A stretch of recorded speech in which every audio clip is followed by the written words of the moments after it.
All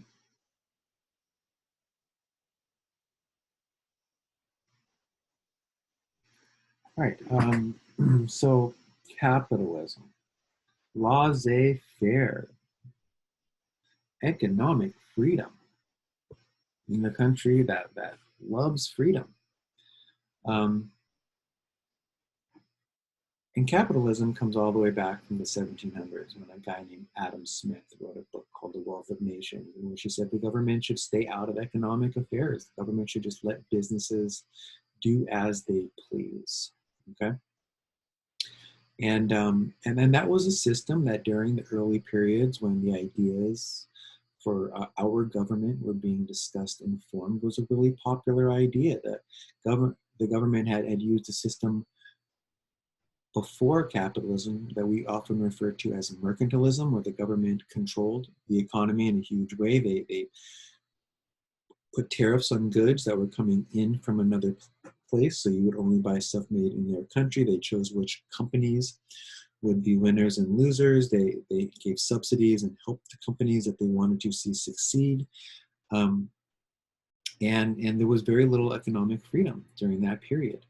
And some smart men got together and wrote this book. And the idea came out that the government should stay out of the economy.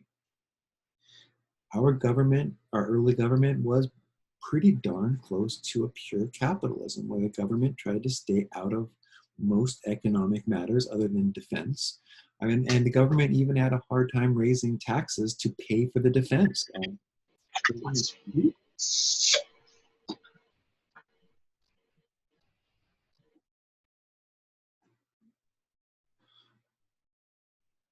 We're going to see that,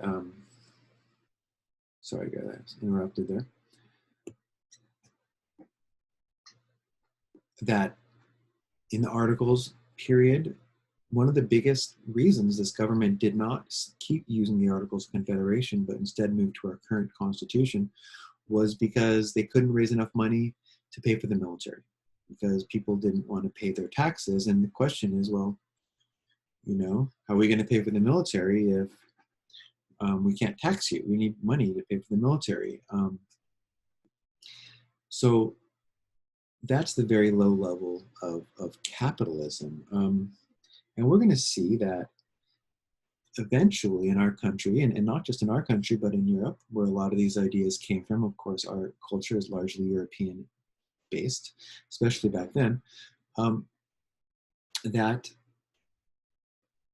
capitalism stops being as popular. People start saying, oh, wow, you know what? This pure capitalism, this government staying out of the economy, it allows the business owners to treat workers very badly. This was a time period when people were working 14 hours days, when there was child labor, there were no safety standards in factories. Women and children were paid a fraction of what men were being paid.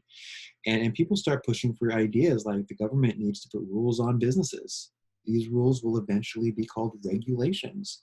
And you probably know that our government has tons of rules on businesses. Everything from you can't pollute in the river with your toxic waste, to we're going to put a grade on your restaurant to see how clean and how safe the food is there. A lot of it starts, at least the Food and Drug Safety Act starts in the early 1900s, when people find out that in meat packing factories that there are rats and dead bodies of rats that are ground up and served to people. That rat feces also is served to people during this period.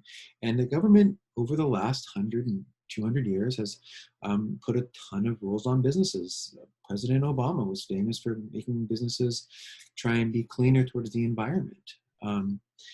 And there's still kind of a push and pull. How much rules should we put on businesses? President Trump has he has deleted a lot of Obama's laws, environmental laws, because he was saying that he thought that businesses had too many rules on them and therefore couldn't make as much money. And that's true, right? A business isn't going to be able to make as much money if they have to follow a lot of rules, because these rules are expensive. Minimum wage is a regulation put on businesses.